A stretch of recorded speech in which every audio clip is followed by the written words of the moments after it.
Rajasthan border पर मस्जिदों और दरगाहों पर बुलडोजर या कार्रवाई सुरक्षा है या चयनात्मक कार्रवाई है। आदाब नाजरीन, देश लाइव में आपका खैर मकदम है। मैं हूं साहल कुरैशी। राजस्थान में भारत पाकिस्तान सीमा से 50 किलोमीटर के दायरे में बसे हुए 120 से ज्यादा गांवों की दर्जनों मस्जिदों और दरगाहों पर इन दिनों प्रशासनिक कार्रवाई तेज हो चुकी है। सरकार इसे ऑपरेशन क्लीन का हिस्सा बता रही है और दावा कर रही है कि अवैध अतिक्रमणों को हटाया जा रहा है। 2022 में गुजरात में हटाए गए थे, सोमनाथ में और द्वारका में। बरसों पुराने 400 साल 300 साल पुरानी दरगाहों को, मजारों को, मसाजिदों को बुलडोज कर दिया गया था और अब राजस्थान में भी वही गुजरात मॉडल हावी हो रहा है। सवाल यह नहीं है कि देश की सुरक्षा महत्वपूर्ण है या नहीं। निश्चित रूप से देश की सुरक्षा सर्वोपरि है और रहनी भी चाहिए, लेकिन सवाल यह है कि क्या सुरक्षा के नाम पर होने वाली यह कार्रवाई निष्पक्ष दिखाई दे रही है या नहीं। और यही सवाल आज राजस्थान के सीमावर्ती इलाकों से उठ रहा है। राजस्थान के जैसलमेर, बाड़मेर, फलोदी और श्रीगंगानगर जैसे सीमावर्ती इलाकों में दर्जनों मस्जिदों और दरगाहों को नोटिस जारी किए गए और कई दरगाहों मस्जिदों को तो शहीद भी कर दिया गया। इनमें से अनेक धार्मिक स्थल स्थानीय लोगों के अनुसार 200 से 500 साल पुराने बताए जा रहे हैं। जैसलमेर में तकरीबन 250 वर्ष पुरानी महमूद शाह पीर जिलानी दरगाह को प्रशासन ने नोटिस जारी करते हुए 22 जून तक दस्तावेज प्रस्तुत करने को कहा है। प्रशासन का कहना है कि यदि दस्तावेज उपलब्ध नहीं कराए गए तो आगे की कार्रवाई की जाएगी और आगे की कार्रवाई क्या होगी यह हम सभी को पता है। लेकिन स्थानीय लोगों और सामाजिक कार्यकर्ताओं का कहना है कि सदियों पुराने धार्मिक स्थलों के दस्तावेज आज के दौर में जुटाना आसान नहीं है। ऐसे में क्या केवल दस्तावेजों की उपलब्धता ही किसी धार्मिक स्थल को अवैध घोषित करने के लिए पर्याप्त आधार बन सकती है? यह बहस का बड़ा विषय है। इस पर देश में बहस की जानी चाहिए। एक और सवाल नोटिस देने की प्रक्रिया को लेकर भी उठाया जा रहा है। आरोप है कि नोटिस देने के लिए जानबूझकर ऐसा वक्त चुना जाता है कि मुस्लिम पक्ष अपनी दरगाह, मस्जिद या मकान को बचाने के लिए कोर्ट तक जा ही न पाए। स्थानिक लोगों का दावा है कि कभी कभी 24 या 48 घंटे का नोटिस देकर कार्रवाई शुरू कर दी जाती है या कार्रवाई की तैयारी शुरू कर दी जाती है। अगर नोटिस गुरुवार या शुक्रवार को दिया जाता है तो शनिवार और रविवार की छुट्टियों की वजह से अदालत तक पहुंचना मुश्किल हो जाता है और सोमवार के दिन सुबह 6 बजे बुलडोजर अपना विनाश दिखाना शुरू कर देता है। देश भर में जहां जहां बुलडोजर चले उसका पैटर्न तकरीबन यही रहा है। ऐसे में लोगों के मन में यह आशंका पैदा होती है कि क्या उन्हें अपना पक्ष रखने का पूरा अवसर मिल रहा है। इतना ही नहीं, कुछ मामलों में यह आरोप भी सामने आए हैं कि विवाद अदालत में लंबित होने के बावजूद बुलडोजर कार्रवाई कर दी जाती है। हालांकि प्रशासन ऐसे आरोपों से सहमत नहीं है, लेकिन यह प्रश्न लगातार उठ रहा है कि आखिर इतनी जल्दबाजी क्यों दिखाई जा रही है बुलडोजर चलाने की। जैसलमेर की जिला कलेक्टर अनुपमा जोरवाल के अनुसार केंद्रीय गृह मंत्री अमित शाह और राजस्थान सरकार के बीच हुई बैठक के बाद सीमावर्ती क्षेत्रों में व्यापक सर्वेक्षण और बुलडोजर की कार्रवाई शुरू की गई है। होम मिनिस्टर सर की मीटिंग के बाद माननीय मुख्यमंत्री महोदय ने, सीएस महोदय ने जो मीटिंग ली उसमें डायरेक्शंस बहुत क्लियर थे कि एक सर्वे होना है। जितने भी 0 से 50 किलोमीटर्स की रेंज के रेवेन्यू विलेजेस हैं, ग्राम पंचायत हैं, वहाँ पर एक सर्वे होना है जिसमें एंक्रोचमेंट की दृष्टि से यदि कोई ऐसा स्ट्रक्चर खड़ा है तो किस तरीके का स्ट्रक्चर है, उसका फंडिंग कहाँ से आया है, एंक्रोचमेंट है तो किस तरीके का एंक्रोचमेंट है, आबादी की क्या स्थिति है, खेती की क्या स्थिति है, वहाँ हमारे कितने पशुपालक हैं, क्या हमारी कैटल कौन सी वहाँ पर ज़्यादा आबाद है। तो इस तरीके का एक जनरल सर्वे है जिसमें मुख्य हमारा ध्यान रहेगा एंक्रोचमेंट की स्थिति पर। सबसे पहले तो हमने एक डिस्ट्रिक्ट लेवल कमेटी बनाई है जिसमें कि प्रशासनिक अधिकारी हैं, पुलिस के अधिकारी हैं, इसमें हमारे डेवलपमेंट आरडी के अधिकारी हैं, फॉरेस्ट के हैं, क्योंकि कुछ एरिया हमारा बॉर्डर पे कॉलोनाइजेशन का भी आता है तो हमने उपनिवेशन के भी अधिकारियों को लिया है। तो जिला स्तरीय कमेटी की जैसे ही हमने एक जिला विलेज लेवल कमेटी भी बनाई है। अब इसमें हमने इस तरीके से प्लान किया है कि ये जो सर्वे होगा, सबसे पहले प्रथम चरण में हमारा फोकस जैसे मैंने बताया जो स्ट्रक्चर्स हैं उन पे है और इंक्रोचमेंट किस तरीके का है। तो जो भी हमारे पास अभी दूसरी इंटेलिजेंस जैसे अपने आईबी हो, बीएसएफ हो, सीआईडी हो, उनसे जो भी लिस्ट आ रही है उसको हम एक बार वेरीफाई करवा रहे हैं विद रिस्पेक्ट टू उनकी लीगैलिटी।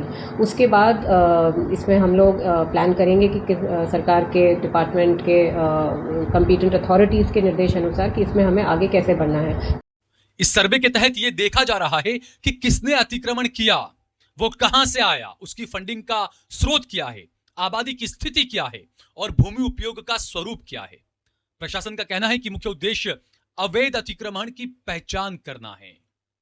इसके लिए जिला स्तर पर समिति बनाई गई है जिसमें प्रशासनिक अधिकारी, पुलिस अधिकारी, वन विभाग के अधिकारी और विकास विभाग के अधिकारी शामिल किए गए हैं और यही कमेटी जो है वो इस वक्त सर्वे कर रही है और बुलडोजरिया कार्रवाई कर रही है। मीडिया रिपोर्टों के अनुसार सीमावर्ती जिलों के प्रशासन को खुफिया एजेंसियों की ओर से कुछ धार्मिक स्थलों की सूची भेजी गई है जिनकी जांच की जा रही है और जिन पर बुलडोजर चलाया जा रहा है। खुफिया एजेंसी आप समझ सकते हैं, अजीत डोवल, जिसने पिछले दिनों देश भर के कई मुस्लिम नेताओं से, कई मुस्लिम व्यापारियों से मुलाकात की थी। उन्हीं की सुरक्षा एजेंसियों की तरफ से ये तमाम नोटिस जा रहे हैं और ये पूरा डाटा भेजा जा रहा है और उसके बाद ही बुलडोजरिया कार्रवाइयां हो रही है। हालांकि इस संबंध में आधिकारिक रूप से सभी सूचनाएं जो अभी सार्वजनिक नहीं की गई है, लेकिन जो वहां की कलेक्टर ने बताया वो बात हम आपको बता रहे हैं। ध्यान देने वाली बात यह है कि अकेले जैसलमेर की पाकिस्तान से लगती सीमा तकरीबन 450 किलोमीटर लंबी है।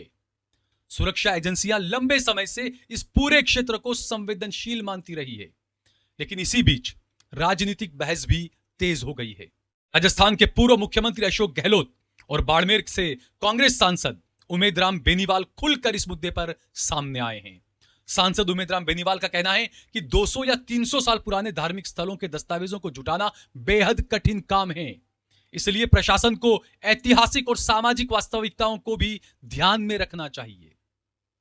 वहीं राजस्थान के पूर्व मुख्यमंत्री अशोक गहलोत ने केंद्र और राज्य सरकार पर निशाना साधते हुए कहा है कि सीमावर्ती गांवों में दशकों से हिंदू और मुसलमान मिलजुल कर रहते आए हैं। उनके मुताबिक इन क्षेत्रों के अंदर सांप्रदायिक तनाव कभी भी नहीं रहा।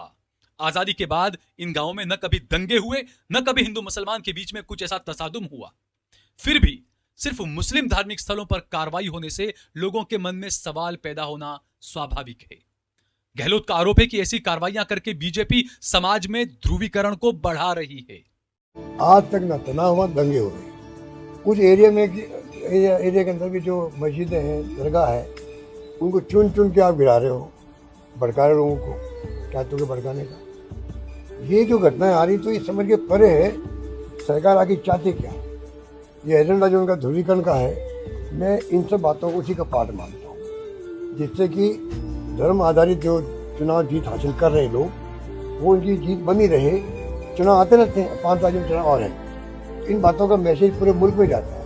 वो चाहते हैं मुल्क में जाए मैसेज और ध्रुवीकरण हो, उसका लाभ हमें मिले। संक्षिप्त में बात तो देखो ये है, कोई कारण नहीं कि आप चुन चुन करके मस्जिदों को और दरगाहों को गिराओ। एक दरगाह तो ऐसी है जहाँ पर हिंदू लोग ही उसकी इबादत करते हुए जा करके, पूरे गांव में मुसलमान है ही नहीं। हिंदुओं ने अल्लाह किया, भाई आप क्या कर रहे हो, तो यहाँ हमारा खुद का स्थल हमने बनाया इसको, वीर समाज भी वहाँ पर है। उसके बावजूद उन्होंने किसी की नहीं सुनी और उसको पेश कर। ये हरकतें जो हो रही है, जिला प्रशासन को देखना चाहिए कि क्या आप सही काम कर रहे हैं, क्या संविधान के अंतर्गत जो भावना संविधान की है उसके अनुकूल आप न्याय दिला रहे हो लोगों। हालांकि भाजपा इन आरोपों को राजनीति से प्रेरित बता रही है और कह रही है कि कार्रवाई का धर्म से कोई संबंध नहीं है, बल्कि यह पूरी तरह से अतिक्रमण हटाने की प्रक्रिया है। लेकिन जमीनी स्तर पर रहने वाले कुछ स्थानीय हिंदुओं की राय बीजेपी के तर्क से अलग दिखाई देती है। पाकिस्तान सीमा से तकरीबन 15 किलोमीटर दूर स्थित सईद तोतलो गांव के निवासी मनसुख राम का कहना है कि उनके गांव में हिंदू और मुसलमान वर्षों से साथ रहते आए हैं। उनके मुताबिक गांव के लोगों को मस्जिदों या दरगाहों से कभी भी कोई परेशानी नहीं रही है। मनसुख राम का दावा है कि कुछ स्थानों पर मस्जिदों और दरगाहों के पास मंदिर भी मौजूद हैं, लेकिन नोटिस सिर्फ मुस्लिम धार्मिक स्थलों को दिए गए हैं। उनका कहना है कि यदि किसी धार्मिक स्थल पर कार्रवाई होती है तो उसका असर पूरे गांव के सामाजिक माहौल पर और सौहार्द पर पड़ता है। वो बताते हैं कि दरगाहों पर होने वाले मेलों और धार्मिक आयोजनों में हिंदू और मुसलमान दोनों समुदायों के लोग शामिल होते आए हैं। उनके अनुसार गांव की एकता और सामाजिक ताने बाने को बनाए रखना सबसे बड़ी प्राथमिकता होनी चाहिए। ये तो यार दरगाह यार मैंने मेड़ा लगा था, भेड़ा रहा था, हिंदू मुसलमान सिंह भेड़ा रहा था। मारो कोई इतराजी को नहीं। हमारे हमारा पूजा है, शिव जी रो मंदिर है, रामा पीर रो मंदिर है, वो पूजा हुए थे, हिंदू मुसलमान भेड़ा रहे साथ में करा। आगे जमीन में आगे जमीन में आगे गांव में? आगे गांव में। नोटिस किन किन दिया? नोटिस तो दिया है, 2 मसीदार दिया, भी जो कोई धर्मरा नहीं दिया। मैंने तो कोई माड़ा तो कोई इतराज है को नहीं। हाँ माड़ी मारवाड़ी में कोई हिंदू मुसलमान तो सवाल है को नहीं। हाँ जूनी मस्जिद है, हमारे जिलम से पहले बनोड़ी है, मारो जिले में 15 रोए 13 में बनोड़ी है। जूनी मस्जिद है, हाजी साबू बनाई थी। हाँ मेन जो मुसलमान भाई बंदा बिल्कुल कोई मारो इतराज है को नहीं, बिल्कुल इतराज नहीं है। तो यार दरगाह यार मैंने मेड़ा लगाऊँ था, भेड़ा रहा था, हिंदू मुसलमान सिंह भेड़ा रहा था, मारो कोई इतराज को नहीं। गाँव वाला कोई इतराज, गाँव वाला कोई इतराज जताए? बिल्कुल नहीं है, बिल्कुल कोई इतराज। लिखित में शिकायत, कुछ नहीं, हड़ताल प्रदर्शन, धरना? कुछ नहीं, गाँव बिल्कुल ने कोई तकलीफ है कि नहीं? आप बताओ। कोई गाँव में मैंने एडे बच्चे ने तकलीफ नहीं। तो तकलीफ कितने है? कई तकलीफ कई था, काम आई है, माने ठा को नहीं, आप पता पड़ से। इसी तरह सीमावर्ती क्षेत्र के एक अन्य ग्रामीण देवराम भील का कहना है कि मोदी से सवाल पूछा जाना चाहिए कि मुसलमानों के धार्मिक स्थलों को क्यों निशाना बनाया जा रहा है।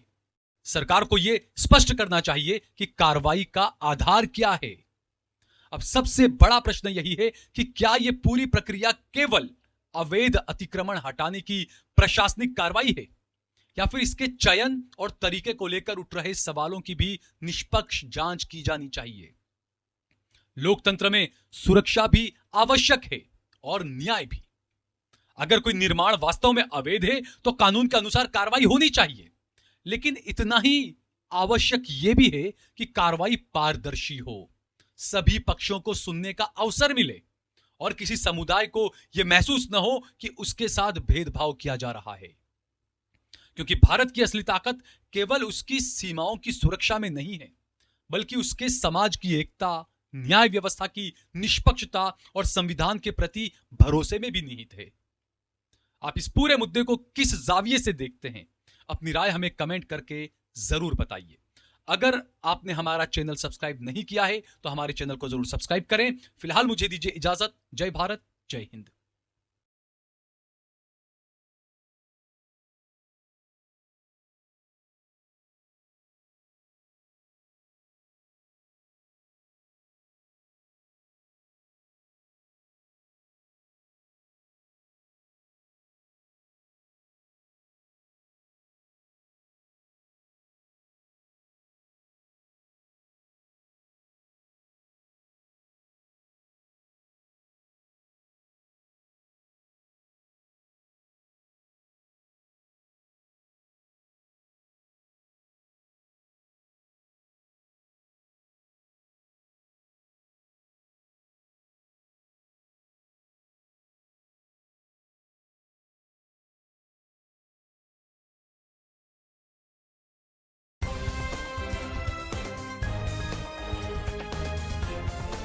देश और दुनिया की तमाम छोटी और बड़ी खबरों के लिए हमारे चैनल को सब्सक्राइब करना न भूलें और बेल का बटन जरूर दबाएं।